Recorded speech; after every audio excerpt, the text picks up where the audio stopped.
Hello everyone, welcome to Toby's World. Today I'll be reading a chapter from The Day My Butt Went Psycho. Okay. Chapter 1, Midnight Bomb Rally. Zach Freeman woke out of a deep sleep to see his bum perched on the ledge of his bedroom window. It was standing on two pudgy little legs, saluted against the moon, its little stick-like arms outstretched in front of it, as if it was about to dive. Zach sat up in bed. "No!" he yelled. "Come back!" But it was too late. His bum jumped out of the window and landed with a soft thud in the garden bed below. Zach stared at the window and sighed. "Oh no, not again," he said. This was not the first time Zach's bum had run away. Since his 12th birthday 2 months ago, Zach's bum had made a habit of jumping off his body, and Zach was sick of it. So was the local bum catcher, who had already caught and impounded it 3 times. Until recently, Zach's bum had confined itself to a variety of harmless pranks, such as attaching itself to the faces of statues and passerby. But on its last outing, it had joined a pack of 500 feral bums who had lined the emergency stopping lane of the southeastern freeway and mooned all the people driving to work. This stunt had caused many accidents, which the bums had thought was a great laugh. The sentencing judge, however, was not amused and placed them all on 12-month good behavior bonds. Zach knew how to catch his bum himself this time. If the bum catcher got involved, he would have to report it, and Zach's bum would end up in jail for sure. And there was no way Jack wanted to spend every second weekend visiting his bum in jail. Zach threw back the blankets and was about to get out of bed when he heard his grandmother call out from the next room. "Zach, is that you?" she said. "Yes, Gran," said Zach. "It's all right. Go back to sleep." "What's that noise?" said his Gran. "Have they resumed firing?" Zach rolled his eyes. "There's no war, Gran," he said. "Go back to sleep." Zach was living with his grandmother while his parents were away. They both played in the wind section of the National Symphony Orchestra and went on tour 3 or 4 times a year, during which Zach would have to stay with his grandmother, sometimes for up to a month at a time. He loved his grandmother, but sometimes he wondered who was looking after who. "No war?" said his grandmother. "You mean the war's over?" "Yes," said Jack. He was used to this conversation. She was always talking about the war. Zach wasn't sure which war she was talking about, or how long ago it happened, or whether it even happened at all. All he knew was that it seemed real to her. "Did we win?" "Yes, Gran," said Zach. He figured that she would go back to sleep quicker if he just agreed with everything she said. "We creamed them." "That's good," said his grandmother. "I'll take over watch. You get some rest. You've earned it, soldier." "Yes, Gran," said Zach. He couldn't tell her the truth. It would be bad enough talking to his parents about his bum, let alone his grandmother. He waited a minute until he could hear some snoring, and then got out of bed. With difficulty. It wasn't that easy moving without a bum. Zach walked across the room to the window, leaned out and peered into the night. He saw his bum standing on the tips of its toes at the end of the driveway, as if sniffing the air. It was looking up and down the street. There was still time to catch it, but he'd have to be quick. Zach climbed out the window and tiptoed down the driveway. As he got closer, Zach realized that he wasn't the only one trying to catch his bum. Mittens, his grandmother's cat, was crouched on top of the front fence, ready to pounce. "Uh-oh," said Zach. He wasn't sure who was in more danger, Mittens or his bum. Mittens was always catching birds and mice and leaving them half-chewed on the front doorstep, and she had never caught a bum before. Well, not as far as Zach knew. Anyway, a half-chewed bum on the doorstep would be something you'd be likely not to notice. Still, he didn't want to take any chances. Before Zach had time to do anything, however, Mittens leapt. But Zach's bum was faster. It bent over, aimed itself directly at Mittens, and fired a loud, deadly stream of gas. Mittens fell to the ground. Zach's bum took off up the street, its little arms and legs pumping away like pistons. Zach was shocked. He knew that his bum had gone feral, but he'd never seen it kill anything before. He had to get it back. He knew that once a bum gets the taste for killing, it is very difficult for them to stop. But first he had to try and help Mittens. Zach hobbled over to her body and knelt down. Poor Mittens was in a bad way. Zach pulled her head back, pinched her nostrils, and was preparing to give her mouth-to-mouth resuscitation when Mittens coughed. She wasn't dead after all. She was just stunned. Zach breathed a sigh of relief. So my bum isn't a killer, he thought. Not yet, anyway. In the distance, he could see the dark shape of his bum disappearing over the top of the hill. He got up, pulled the cord of his pajama pants as tight as possible, and ran after it. As he ran, Zach cursed his luck. All he wanted was a bum that would settle down and just be a bum. A bum that wouldn't embarrass him in public at every possible opportunity. A bum that wouldn't make rude comments whenever he tried to talk to girls.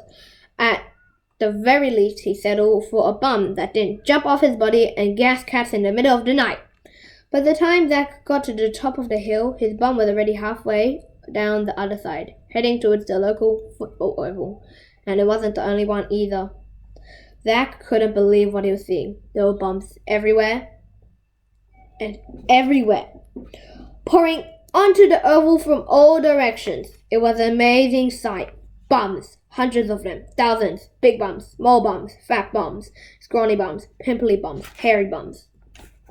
Big wobbly bums tottering along on tiny white legs. Tiny babies bums crawling across the ground. Every sort of bum you could imagine was heading towards the oval. Zach was amazed. He'd never seen so many bums without their owners attached. But why? He wondered what was going on. Zach crept quietly down the hill in the darkness and crossed the road to the wooden fence surrounding the oval. A large group of bums was approaching him from the left. Big bums! And they looked mean. Zach looked around for somewhere to hide. On the other side of the oval was a large grandstand, but it was too far away. On his right, however, there was a small wooden hot dog stand. Zach hesitated. The bums were getting close. He dived over the counter. The group of bums passed by him, muttering excitedly. Zach couldn't understand what they were saying, but he could smell it all right. He didn't dare to poke his head up for at least 5 minutes after they had passed. When he finally did look out, he was shocked. In front of him was a sea of bums. Bums filled every available bit of space on the oval, as well as the grandstand on the far side. Zach looked around for his bum, but couldn't pick it out from the crowd. It didn't really have any distinguishing features apart from the fact it was small and pink. But he looked around, and the crowd began to part and gasp. "Look, there he is," said one bum. "It's him," said another. "Our leader," said the third. For a moment, Zach thought they were talking about him, but then he realized what they were looking past the hot dog stand. He turned around and strained to catch a glimpse of whoever or whatever it was they were looking at, but there were too many bums in the way. And then he saw it. It was a bum, but not any bum. It was small and pink and strangely familiar. It was his bum! Zach couldn't believe it. He watched as his bum made its way through the crowd. It passed directly in front of the hot dog stand. As it passed, the other bums would reach out and try to touch it like it was some kind of celebrity. Occasionally, Zach's bum would touch one of the hands extended towards it, but mostly it was protected by a group of 4 bum guards. 2 walked in front of it, pushing aside any bum that tried to get too close. The other 2 followed a few paces behind, protecting it from its rear. Zach's bum reached the scoreboard, climbed up a small ladder, and then walked across a narrow platform that ran along the bottom. When it reached the middle of the platform, it stopped. The bum guards remained on the ground and formed a line to keep the crowd from surging forwards. One of the guards was shining a torch on Zach's bum. The light shining on it from below made it look quite sinister. Zach wiped his brow. "This can't be happening," he said to himself. "It can't be happening! It can't be happening!" But it was happening. Zach's bum raised the bum trumpet to its mouth and blew a loud, long note. The whole crowd became silent. Then Zach's bum began to speak. "Brothers and sisters," it said, "you know why I have called you here, so let me get straight to the point. For too long we have been forced to do the dirty work for the human race. For too long we have been laughed at, smacked, pinched, kicked, sat on, and generally regarded as figures of fun. For too long we have been denied our rightful place on top of the neck where we belong." There was an enormous cheer from the crowd. Zach blocked his nose and wiped his eyes. When one bum talks, it's bad enough, but when thousands talk at the same time, well, it's not pleasant to say the least. After a few minutes, the cheering died down. "But what can we do?" said a bony bum in the front of the row. "We're just bums." Zach's bum stepped to the edge of the platform, the torchlight making it look even more sinister than ever. "No, my friend," it said. "Divided, we are just bums. But united, we have the potential to be the most powerful force on the planet. Right now, on an island in the sea of bums, bums from all over the world are working around the clock to fill an extinct volcano. When it is full, we will become the greatest volcano in the history of the world. And when it erupts, it will be devastating enough to knock out every human being on Earth." Zach's bum paused, enjoying the dramatic effect its word had on the assembled bummery. "That, my brothers and sisters," it said, "will be when we strike. We will swap places with the heads and assume our rightful place on top of the neck. By the time the humans come to, the age of bums will have begun, and there will be nothing anybody can do to stop us."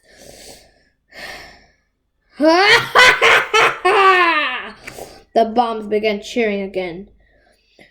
Zach lowered himself behind the counter and grimaced, trying to make sense of his bum's crazy plan. Bums taking the place of heads, heads taking the place of bums? The idea made Zach's stomach turn. His bum had to be stopped. He had to tell the local bum catcher what was going on, even if it meant that his bum would end up in jail. But how could he get to the bum catcher? Wondered Zach. He was stuck in a hot dog stand surrounded by thousands of deranged bums. He wasn't going anywhere. He peeked over the top of the counter. Just then, a bum ran screaming through the gates, followed by a bum catcher.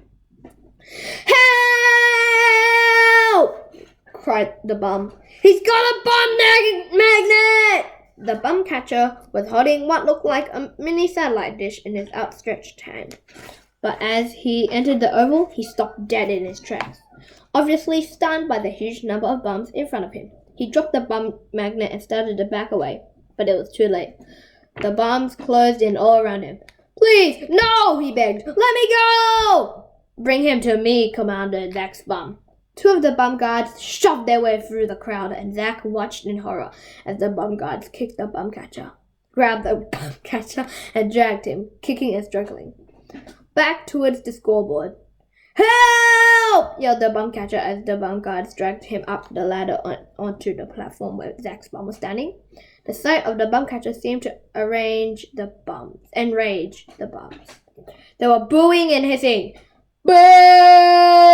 Boo!" The air stank with their poisonous fumes. Brown blobs were flying through the air, splattering onto the back of the black scoreboard.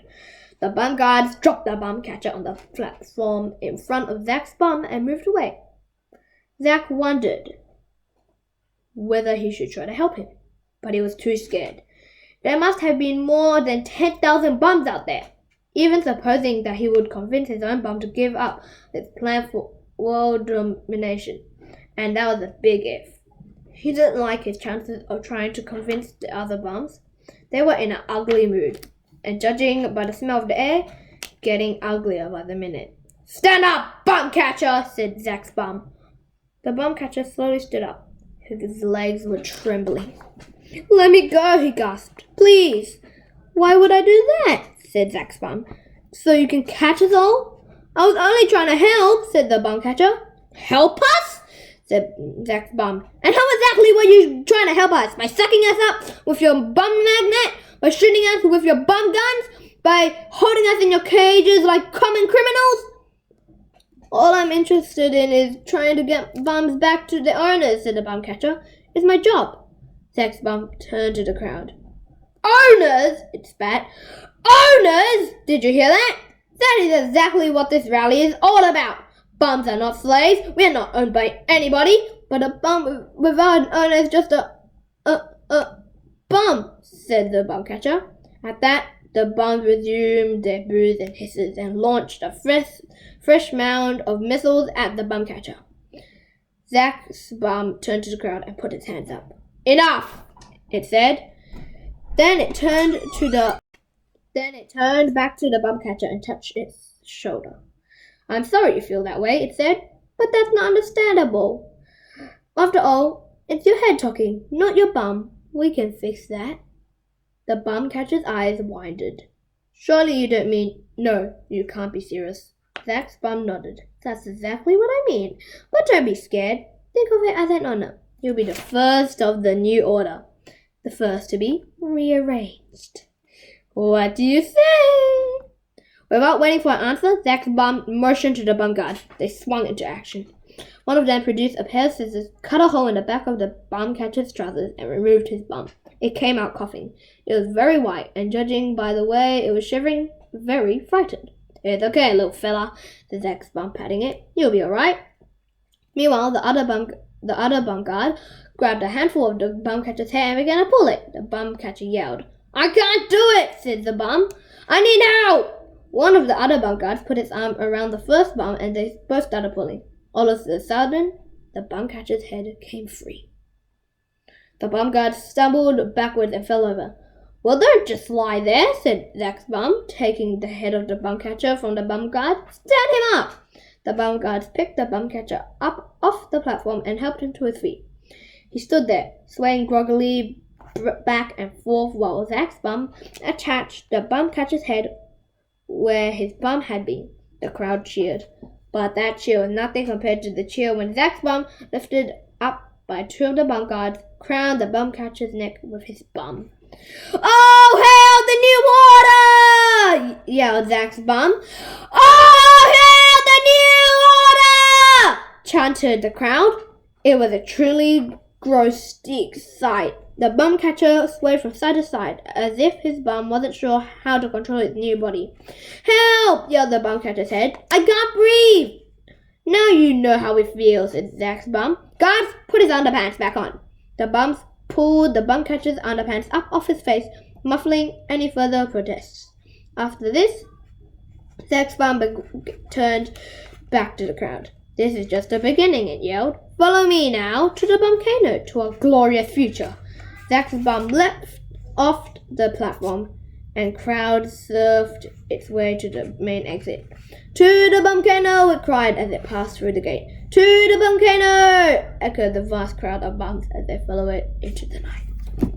That's the end of the chapter. I hope you enjoyed watching.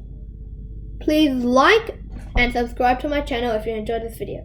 Thanks for watching. See you next time. Bye.